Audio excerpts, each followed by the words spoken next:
안녕하세요 여러분, 이인철 변호사입니다. 오늘 사건은 좀 약간 저희가 큰 사건에서 아주 정말 좋게 나온 사건이에요. 홍 이사님, 그 드라마 보면은 이제 뭐 재벌가와 이제 막 결혼하고 이혼하고 하는 드라마 있잖아요. 이 재벌들은 어떻게 결혼 생활하나 그런 걸 궁금하지 않아요? 궁금하기도 하고요. 네. 모든 재벌분들 다 그런 건 아니겠지만 네. 드라마 이런 데서 쓰이는 소재들은 약간 좀 부정적으로 네. 나오는 그런 내용들이 많이 있는데 실제로 그렇게 부정적인 내용을 저지르실까 아니면 그렇게 드라마일까? 사실까 예. 궁금한 점이 많이 있죠. 하여튼 오늘 내용이 약간 그거랑 비슷해요. 뭐 재벌가의 결혼, 이혼과 이제 비슷한 사건인데 굉장히 재미있는 사건입니다. 재미하고 잘 끝난 사건이에요. 자, 근데 여러분 방송 시청 전에 꼭 하셔야 될 게 있죠. 뭐죠? 구독과 좋아요입니다. 네, 구독과 좋아요, 알람 설정까지. 덕분 하나 더 있습니다. 뭐예요? 댓글 쓰기. 댓글 쓰기, 맞아요. 선한 댓글 쓰기. 여러분의 댓글이 저에게 큰 힘이 되고요. 네. 구독과 좋아요도 큰 힘이 되고 있으니까 방송 시작 전에 클릭만 한번 하시면 됩니다. 꼭 부탁드리겠습니다. 이인철 변호사의 성공적으로 잘 끝난 승소 사건 시작합니다. 자, 오늘 어떤 사건인가요? 네, 오늘의 사건 설명드리겠습니다. 네. 서울 사건이고요. 네. 저희 사무실에 오신 분은 네. 여성분, 아내분이십니다. 네. 피고십니다. 네. 소장을 받으신 거죠. 상대방은 중견기업의 준재벌 2세였습니다. 준재벌 2세. 그럼에도 불구하고 네. 수많은 여성과 부족자라는 관계를 네. 가지고요. 네. 저희 피고에게도 들키고 그랬었습니다. 네. 피고 측은 서로 좀 원만한 합의를 원하고 이혼을 원하지 않았는데 네. 원고 측에서는 재차 또 다른 여성들을 또 만나고 네. 그런 안 좋은 그런 자신의 관계를 계속 유지를 하였습니다. 네. 그리고 황당한 거는 원고가 먼저 이혼하겠다고 이혼 소송을 제기를 하셨어요. 네. 그래서 저희 사무실 오신 피고께서는 네. 이혼을 원치 않으셨고 네. 결국에는 모든 소송이 기각되면서 전부 실수한 사건입니다. 네, 이것도 실제 사건입니다. 한번 보실까요? 서울가정법원이죠. 서울가정법원에 저희가 이제 피고였죠. 아내분 피고. 소송대행 법무원 리 담당 변호사 이인철, 최재, 김서영, 홍영기. 자, 저희 근데 드림팀 총 출동했네요. 네, 자, 그래서 어떻게 됐느냐? 원고의 청구를 모두 기각한다. 소송 비용은 원고가 부담한다. 상대방이 이제 이혼을 원하고 이제 청구 취지가 상대방이 원했다는 거거든요. 상대방은 이혼을 원하고 유죄로도 이제 3천만 원 지급하라 이렇게 청구했는데 저희가 원고의 그러한 청구를 모두 기각하고 소송 비용은 원고가 부담한다. 자, 이거는 해석하면 뭐예요? 누가 얼마큼 이겼다는 거예요? 피고의 네. 전부 승소? 전부 승소라고 할 수 있죠. 자, 모두 기각하고 이혼 청구도 기각하고 위자료 청구도 기각하고 소송 비용도 전부 원고가 부담하기로 했으니까 피고 입장에서는 전부 승소한 정말 획기적으로 잘 끝난 사건이라고 할 수 있습니다. 박수 한번 칠까요? 네, 아유 정말 뿌듯한 사건입니다. 저희가 이렇게 잘 끝난 사건은 지난 시간에도 전부 승소 사건 했잖아요. 자, 오늘도 저희가 전부 승소한 사건인데, 자, 이 사건은 아까 이제 우리 말한 대로 그 재벌가, 준재벌가죠. 준재벌가 뭐 정말로 유명한 회사, 정말 큰 회사예요. 큰 회사의 아들이죠. 큰 회사의 이제 재벌 2세가 저희 의뢰인 아내분하고 결혼했어요. 근데 우리 의뢰인분도 굉장히 가정이 좋으신 분이에요. 가정도 좋고, 그다음에 집안도 좋고, 그다음에 인물도 좋으시고, 그다음에 이제 교육도 잘 받으시고, 완전 인테리 집안에 이제 정말로 이제 훌륭한 여성분이신데 두 분이서 이제 그래서 선남선녀가 만나서 결혼을 했어요. 그래서 자녀들도 이제 낳고 잘 살고 있는데, 근데 이제 뭘 발견했다고요? 상대방의 부정행위. 부정이 어떻게 발견했어요? 카톡. 이제 어떤 여성분하고 이제 주고받은, 이게 누구냐? 했더니 이제 그 남편이 이제 얘기하기를, 그냥 친구다.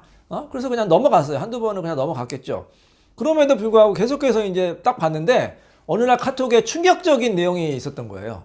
자, 무슨 내용이냐? 그 여성과 같이 살려고 집을 알아봤던 거예요. 어떨까요? 그 아내분 입장이. 다른 여성과 집을 알아보면 완전히 멘붕이죠. 아니, 뭐 이혼한 것도 아니고 뭐 별거 한 것도 아닌데 같이 잘 살고 있는데 다른 여성과 같이 이제 살려고 집을 알아봤다. 얼마나 충격이 있습니까? 그러니까 남편도 이건 변명 못 하겠죠. 딱 걸린 거예요. 그래서 미안하다. 이제 안 그러겠다. 그래서 넘어갔어요. 자, 근데 이 여자의 촉이라는 게 무섭잖아요. 어떠한 증거보다도 정확하게 여자의 촉이에요. 아내가 이게 남편이 이제 잘한다고 했는데 의심이 되는 거야. 맨날 늦게 들어오고 뭔가 이제 딱 말할 수는 없지만 그 촉이란 게 느낌. 내 남편에게서 낯선 여성의 향기가 난다. 그런 거예요. 그래서 어떻게 했느냐? 부득이 한번 미행을 해봤어요. 미행을. 자, 많은 분들이 여기서 궁금해한 게 이 남편의 뭐 이제 외도나 이런 걸 잡으려면 어쨌든 따라다녀서 잡아야 될 거 아닙니까? 그래서 크게 두 가지 방법이 있거든요. 첫째, 흥신소 같은 데를 의뢰해서 이제 사람을 시켜가지고 이제 미행하고 이제 증거 잡는 방법이 하나 있고, 두 번째는 그게 아니라 직접 아내라든지 뭐 아내 가족이나 친구를 이제 동원해서 이제 미행하는 방법이 있고. 자, 어느 방법이 좋고 어느 방법이 더 합법적이고 불법적일까? 어떨 것 같아요? 일단 어딘가에 의뢰하는 거는 불법이 될 것 같고요. 본인이 하는 게 좋겠지만 또 현실적으로는 어려운 부분이 있을 것 같습니다. 그렇죠. 사실 가장 좋은 거는 뭐 본인이 직접 따라다니는 거죠. 본인이 따라다니는 건 불법이 아니죠. 뭐 아내가 남편 따라다니는 게 그런 죄가 돼요. 남편이 좀 뭐하고 다니나 좀 따라다니는 거는 사실 사생활 침해는 아니에요. 근데 제3자가 나를 따라다닌다. 그건 문제가 되죠. 홍의사님 생각해보세요. 누가 홍의사를 계속 뒷조사한다. 그건 불법이죠. 자, 그래서 흥신소가 사람을 뒷조사하고 따라다니는 건 사생활 침해가 되죠. 불법이 될 수가 있어요. 근데 많이 또 그렇게 하시죠. 근데 어쩔 수 없는 것 같아. 그게 어떻게 보면 필요악인 것 같아. 왜냐? 본인이 어떻게 나 365일에 어떻게 남편을 따라다녀. 그것도 전문적으로 해야 되거든. 굉장히 어려운 일이에요. 흥신소를 부득이하게 맡기는데 그게 우리나라의 맹점인 것 같아, 법에. 제가 방송에서 여러 번 얘기했지만 우리나라 유책주의잖아요. 상대방이 잘못한 거를 잡아야 되거든. 법원에서는 증거 안 내면 어떻게 돼요? 그건 이혼이 안 되잖아요. 입증을 하라고 하면은 증거를 어떻게 잡습니까? 그럼 법원에서는 알아서 하세요. 알아서 가져오세요. 그런단 말이에요. 구체적으로 어떻게 증거를 잡아야 되는지 얘기 안 해줘요. 그래서 부득이하게 흥신소 같은 데 의뢰하는데 정말 조심하셔야 돼요. 왜냐? 흥신소에 의뢰하면은 물론 일을 잘하는 그런 업체도 있는데 또 상당수의 업체가 장난을 쳐요. 어떻게 장난치는 줄 아세요? 이중 스파이 짓을 하는 겁니다. 상대방한테 당신 아내가 당신 뒷조사하라고 알렸으니까 나한테 돈 더 주면 내가 당신 편 들어주겠다. 실제로 그런 곳이 있습니까? 있어요. 심지어는 자기 아내 뒷조사해 주겠다. 역으로, 그러니까 어떻게 그 사람들도 어떻게 보면 클라이언트 아닙니까? 아내가 의뢰인이잖아요. 근데 남편, 상대방 찾아가서 돈 더 주면 당신 아내. 그러니까 우리 의뢰인이니까 뭐 연락처도 알고 잘 알 거 아닙니까? 완전 계약 위반에다가 이런. 그러니까 계약 위반이죠. 그다음에 사기에다가 그다음에 상거래상 그러면 돼야 안 돼. 법을 떠나서. 도의적으로 말이 안 돼. 도의적으로 말 안 되죠. 자기한테 돈을 맡기고 의뢰한 사람을 뒤통수 치고 배신당하는 거. 근데 그런 일이 가끔 있다고 해요. 물론 다 그런 건 아니에요. 가끔 있다고 하니까 그래서 정말 조심하셔야 돼요. 흥신소 의뢰하는 건 정말 조심하셔야 되고 가급적이 안 맡기는 게 좋겠죠. 안 맡겨서 직접 하시는 게 좋은데 저희 의뢰인도 그래서 직접 하셨어요. 직접 한번 도대체 남편이 맨날 늦게 들어오고 또 걸린 전력이 있잖아요. 그 의심이 되겠죠. 그래서 한번 따라가 봤어요. 그랬더니 아니나 다를까 다른 여자와 호텔에 들어가서 나오는 걸 목격을 한 거예요. 자, 그러면 아내 입장에서는 누구를 의심할까요? 그 여자가 당연히 옛날에 카톡했던 여자, 그 집 알아봤던 여자라고 그 여자를 의심했겠죠. 근데 딱 보니까 그 여자가 아닌 거예요. 다른 여자예요. 다른 여자. 그러니까 아내 생각엔 어떻겠어요? 여자가 한둘이 아니구나 이렇게 생각할 거 아닙니까? 걸린 것만 해도 두 번이니까. 그래서 아내 입장에서 어떨까요? 이혼하고 싶겠죠, 솔직히. 근데 또 발표하는 게 뭐가 발표해요? 자녀가 어리니까. 그래서 차마 이혼하자고 못한 거예요. 그래서 끙끙 속앓이만 앓고 있는데 남편이 이제 들어왔어요. 그러니까 아내가 화가 나겠어요, 안 나겠어요? 그래서 부부싸움 하죠. 그래서 이제 서로 이제 막 막말도 하고 이제 막 몸싸움도 이루고 했어요. 경찰까지 막 출동하고. 그러니까 이제 남편이 어떻게 생각하면 잘 됐다, 오히려 이혼해야겠다. 나 이런 여자랑 못 산다. 이렇게 주장을 한 겁니다. 자기가 잘못한 거 아니에요. 적반하장이죠. 그래서 이혼 소송을 해서 이혼 소장 가지고 저희 사무실 오신 겁니다. 그러니까 아내가 얼마나 황당하겠습니까? 남편은 이제 뭐 준재벌 이사라고 하니까 변호인단 호화 변호인단이에요, 정말로. 호화 변호인단 선임해가지고 정말로 그냥 여러 가지 주장을 했어요. 여러 가지 주장해서 이혼해야겠다. 근데 제가 여러 번 말씀드렸죠. 아무리 상대방이 호화 변호인, 뭐 큰 로펌, 뭐 정관 변호사 하더라도 저희가 기 주고요, 안 주고요? 안 주죠? 네, 저희는 전문 변호사로서 경험과 실력에 저희가 이제 탁월하다. 저희가 이제 자부하고 있기 때문에 어떤 변호사가 붙어도 사실 저희는 이길 자신이 있습니다. 자, 이 사건도 호화 변호인 군단 선임했지만 저희가 어떻게 됐어요? 1심에서 남편의 청구를 전부 다 기각시켜가지고 전부 다 승소했습니다, 여러분. 그래서 저희가 자랑할 만하죠. 남편도 준재벌 2세고 변호인단도 호화 변호인단인데 저희가 상대방을 이겨가지고 전부 승소한 1심에서 전부 승소한 그런 사건이 되겠습니다. 자, 근데 물론 저희도 열심히 했지만 아내분도 열심히 잘했죠. 저희랑 이제 잘 커뮤니케이션이 됐어요. 이게 어떻게 보면은 이제 소송도 하나의 전략 아닙니까? 전략이고 굉장히 중요해요. 일종의 뭐 게임이고 전쟁이라고 볼 수가 있어요. 자, 이 게임에서 이기려면 어떻게 해야 돼요? 전략을 잘 짜야 돼요. 전략을 잘 짰어요. 아내분한테 저희가 신신당부한 게 있죠. 아무리 화가 나도 어떻게 해야 된다? 절대로 참아야 된다. 남편을 공격하면 안 된다. 특히 법정에서 참아야 된다. 상대방이 막 감정 자극해도 최대한 참아라. 자제하자라. 기각을 원하기 때문에 참아라. 그리고 남편 공격하는 걸 자제해라. 저희가 이렇게 자문을 잘 드리는 거예요. 그리고 아내분이 잘 따라주셨어요. 그리고 오히려 더 잘해줘라. 남편한테. 더 친절하게 해라.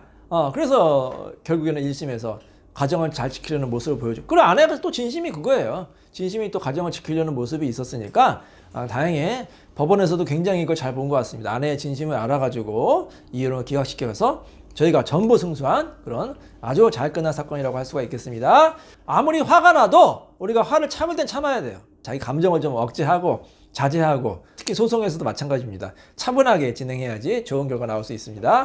자, 그러면 이인차 변호사의 승소 사건 마치도록 하겠습니다. 사건이 아직 안 끝났습니다. 아, 끝났어요? 네. 아, 뭐가 또 있어요? 방금 그 이혼 기각되고 네. 전부 승소하신 사건에서 예. 아내분께서 네. 상대방의 그 상간자 네네. 상대로 네. 상간자 소송을 진행하셨습니다. 아, 맞아요. 이기셨네요. 아, 또 한 사건이 있죠. 이혼 사건 하다 보면은 이제 사건이 연관된 사건이 나올 수가 있어요. 그 상간녀 사건 저희가 또 했어요. 자, 그래서 저희가 또 위자료를 받은 그런 사건이 있죠. 자, 이거 보실까요? 상간녀 사건을 따로 했기 때문에 가정법원에서 한 건 아니고 다른 이제 지방법원에서 했습니다. 원고 소송대리 법원리 담당 변호사 김수환 변호사님이 하셔가지고, 자, 어떻게 되느냐? 피고는 원고에게 1,500만 원을 지급하라. 위자료가 1,500만 원이 나왔어요. 그럼 이 여자가 어떤 여자일까요? 이 여자가 좀 몇 명이 있잖아요.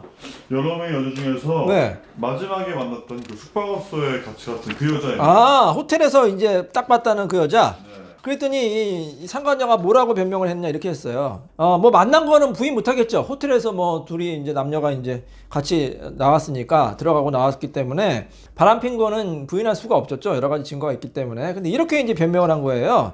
이미 너희 부부는 깨진 거 아니냐? 이혼한 거 아니냐? 난 이혼한 줄 알았다. 이혼할 줄 알았다. 이렇게 이제 변명을 하고 있어요. 많은 이제 상간녀들이 그렇게 변명하고 있는데 그 변명이 통해요, 안 통해요? 안 통하죠. 안 통해요. 이혼한지 몰랐다. 정말로 몰랐으면야 뭐 그거를 책임 묻기는 어렵겠죠. 모르고 만났으면. 근데 아직 이혼 안 했다. 이 남자가 언젠가는 이혼할 거다. 그러면 그게 변명이 돼요? 말이 안 되죠. 안 되죠. 예, 현재 어. 범죄론 상태이고 자녀들도 그렇지. 있는데요. 그러니까 앞으로 이혼할 거다. 그래서 만나면은 그게 뭐 위자료가 이제 그 감경되는 게 아니에요. 그래도 위자료가 그래도 상간녀는 상간녀예요. 정말로 몰랐거나 몰랐으면야 책임이 없지만 알았으면 아니면 몰랐을 때 과실이 있어도 이게 책임이 물어져. 이 위자료 손해배상은 고의나 과실이 있어도 책임이 지거든요. 본인이 몰랐어도 충분히 알 수 있는 상태에 있었다. 예를 들어서 이 남자가 맨날 집에 들어간다. 그리고 막 부인 눈치를 본다. 아니면 애들이 있다. 그러면 결혼한지 알 수 있었을 거 아닙니까? 명시적으로 남편이 얘기를 안 해도. 그죠? 그리고 주말마다 연락이 안 된다. 그리고 뭐 카톡이나 이런 거 조심스럽다. 그러면 당연히 의심이 되겠죠? 아, 이 남자가 아직 이혼을 안 했구나. 가정이 있는 남자구나. 의심을 할 거 아닙니까? 근데 의심을 함에도 불구하고 계속해서 만났다? 그러면 그게 상간녀가 되는 거예요. 상간녀 책임이 있는 거예요. 그래서 본인이 몰랐다고 해서 다 그게 빠져나갈 수 있는 게 아닙니다. 정말로 몰랐다고 빠져나가는 게 이런 거예요. 예를 들어서 뭐 클럽에서 단 한 번 만나서 뭐 하룻밤을 지냈다. 뭐 그럼 모를 수 있겠죠. 그리고 연락 안 했다. 그러면야 뭐 그걸 모를 수 있겠지만 뭐 장기간 뭐 6개월, 1년 정도 만났는데 이 남자가 주말마다 연락도 안 되고 집에도 일찍 들어가고 뭐 애들도 막 있고 눈치를 본다? 그러면 충분히 결혼했구나, 아직 이혼 안 했구나 알 수 있었을 거 아닙니까? 그럴 경우에는 상간녀 책임을 진다 이렇게 보시면 되겠습니다. 자, 그래서 저희 이 사건은 굉장히 저희가 이제 저번 그 사건에서도 전부 승소했고 남편이 이혼을 청구한 사건 전부 승소했고 또 상간녀 사건에서도 위자료가 물론 다 인정되지 않았지만 일부 금액이 인정돼서 일부 승소했고 그래서 정말로 전부 승소와 일부 승소 성공적으로 잘 끝난 사건이라고 할 수 있겠습니다. 네, 이인철 변호사의 성공적으로 잘 끝난 사건 여기서 마치도록 하겠습니다. 감사합니다.